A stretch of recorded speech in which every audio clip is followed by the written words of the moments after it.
A single mission over Europe had a 50% chance of never returning. Today, you'll uncover why anti-aircraft crews, the men firing from the ground, had equally grim odds. Their job was to protect cities, but most never lived to tell the story. We'll reveal the shocking reasons why survival was almost impossible. Imagine you're stationed at a flak gun, aiming skyward while bombers rain destruction.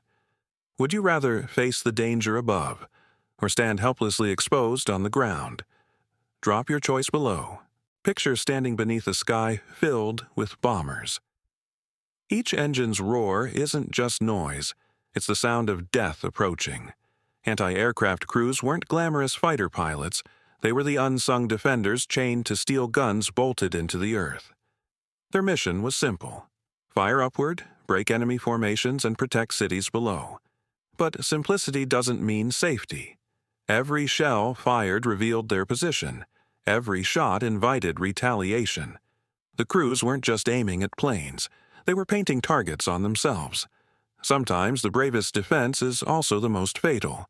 Here's a cruel equation: 1 crew, 10 men, 1 gun, and survival odds that never reached even 50%. Over the course of the war, statistics showed flak batteries lost men at a staggering rate. Bombers didn't need to kill every soldier, just disable enough to silence the gun.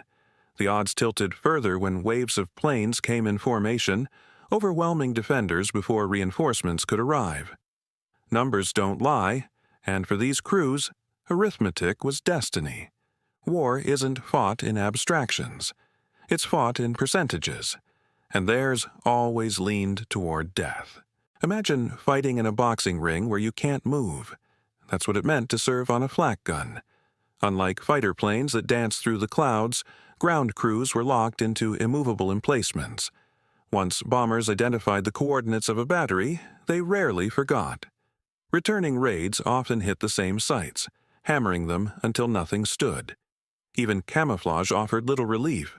Smoke, noise, and flash betrayed every shot. Being stuck in place was a death sentence disguised as duty. A soldier without mobility is already halfway defeated. Here's a grim twist. Flak guns weren't the only ones firing. Bomber crews, flying high above, quickly learned how to retaliate. Their payloads weren't dropped randomly. They targeted the very guns that clawed at them. Imagine being on the ground, staring up at a formation that can erase you with one order. Worse, bombers flew in waves, meaning one squad could mark your position and the next could finish you. For every shell fired upward, gravity promised something deadlier coming down. In aerial warfare, the hunter was often hunted. What does normal look like when death reigns daily? For flak crews, normal meant sleeping in bunkers, eating with one ear tuned to sirens, and standing watch through endless nights. The rhythm of life wasn't measured by meals or hours, but by raids. Crews often fired until barrels glowed red, then collapsed into exhaustion, only to rise again when the next formation approached. Even when skies were quiet, the silence felt temporary, like the pause between lightning strikes. To live in constant readiness is to live without peace. Here's the hidden battlefield: the mind. Flak crews endured a unique torment: waiting. They saw bombers forming long before the first shot, trapped in the knowledge that destruction was inbound. Some broke under the anticipation, shaking before the guns even fired. Others carried survivor's guilt, knowing they lived while comrades were obliterated beside them. Historian accounts note higher rates of mental collapse among ground crews than many combat units. Physical wounds heal, invisible scars linger. War doesn't just kill bodies, it corrodes souls.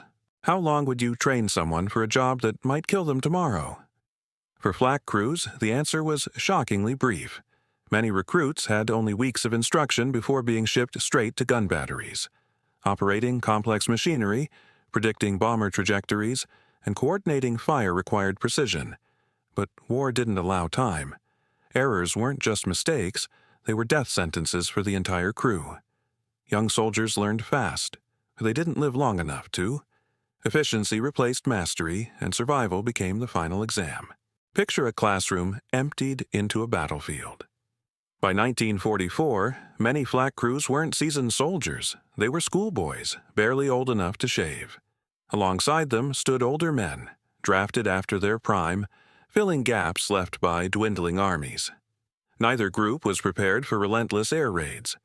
Propaganda called them heroes. Reality made them cannon fodder. Their innocence and inexperience became weapons wielded by desperate governments. A nation's manpower crisis turned civilians into targets. History's cruel lesson: when armies run dry, the unready are fed to the guns. Whose life mattered more, the crew or the mission? For flak batteries, orders were crystal clear. Guns were to keep firing until silenced. Commanders knew positions were vulnerable, yet retreat was rarely an option. Abandoning a post meant opening the skies to bombers, so crews were told to hold at all costs. Many followed orders to their last breath, firing even as bombs exploded around them. Leadership valued the protection of cities over the survival of individuals. It wasn't cruelty. It was cold arithmetic. In war, obedience often outweighs survival. If you've made it this far, here's a challenge. Imagine standing at a gun, knowing every shot might be your last. Could you keep firing? Share your thoughts below, and if this story grips you, hit subscribe so you don't miss the next hidden truth of warfare. Predictability kills. Flak batteries, fixed in place, developed firing rhythms that bomber crews quickly memorized. Once Allied pilots identified which sights fired first, which fired longest, and where the gaps opened, survival odds for the gunners plummeted. Some bomber groups even trained to bait guns, provoking fire just to map their ranges. The hunters became the hunted. Static defense meant repeating the same deadly dance until the enemy knew all your steps. In a chess match with the sky, the flak crews played with visible pieces. Flak crews didn't just face bombers. They stood at the intersection of three lethal forces: enemy aircraft above, artillery shells whistling back, and friendly explosions from their own weapons. Misfires, premature detonations, and falling shrapnel killed almost as many as enemy fire.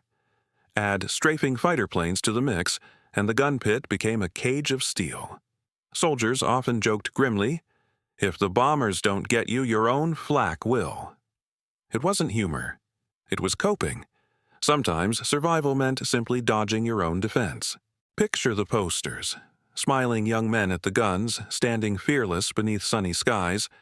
That's how governments sold the flak war. Heroic defenders shielding their homeland.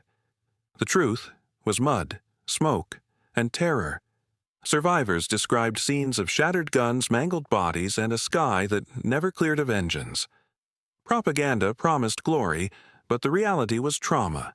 The gap between the poster and the pit was wide enough to bury thousands. When governments polish war into theater, it's always the soldiers who pay. Here's the cruel paradox. Flak crews existed to shield civilians, but often they died before the people they defended. Bombers saw the guns as the first targets, striking them long before bombs reached the cities. Entire batteries were erased in minutes, leaving neighborhoods untouched, for now. Families sometimes watched defenders sacrificed while their own homes still stood. Protection, in this case, meant becoming a lightning rod, absorbing fire meant for others. It's the kind of irony only war can create. Military historians have a blunt consensus. Flak crews were expendable. Historian Richard Overy once noted that Germany poured vast resources into anti-aircraft defense, but considered the crews a buffer zone of flesh and steel. Their sacrifice wasn't about winning, but about delaying. Even Allied records admitted respect for their tenacity, while acknowledging the futility of their fight. When experts describe you as necessary losses, it strips away illusions of honor. History doesn't romanticize flak crews, it remembers their endurance under impossible odds. Here's a tough question. Was all that sacrifice worth it? Studies after the war revealed that despite hundreds of thousands of shells fired, only a small fraction of bombers were actually downed. Fighter planes proved far more effective at defense, making flak crews tragically inefficient. Yet governments kept the guns firing, because the appearance of resistance mattered as much as results. It's a bitter lesson. Sometimes strategy values the illusion of strength over real impact. Futility doesn't stop when orders demand appearances. Behind the statistics were men writing letters home, hoping someone would read them if they didn't return. Some wrote about fear, others about boredom, and many about the sound of engines that haunted their dreams. Families often received those letters after the writer had already been buried.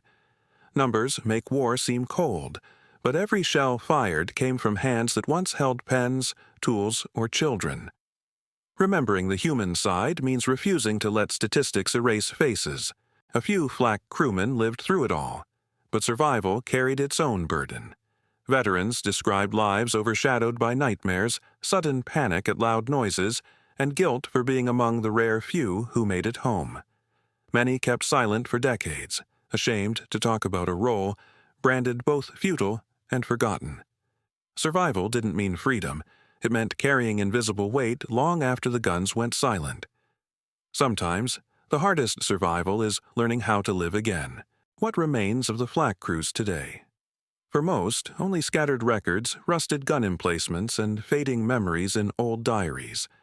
Unlike fighter aces or tank commanders, their names rarely appear in history books. Yet their sacrifice slowed bombing raids, buying precious hours for cities and civilians below. They stood their posts knowing survival was rare and still pulled the lanyards. Legacy isn't always carved in monuments. It's etched in the silence after the guns fell quiet. Sometimes history honors not with glory, but with remembrance. Anti-aircraft crews fought an unwinnable war, but their defiance mattered. They remind us that courage isn't measured in victories, but in persistence when defeat feels certain. In our next story, we'll uncover another hidden battlefield, one where survival wasn't about weapons, but about silence and shadows.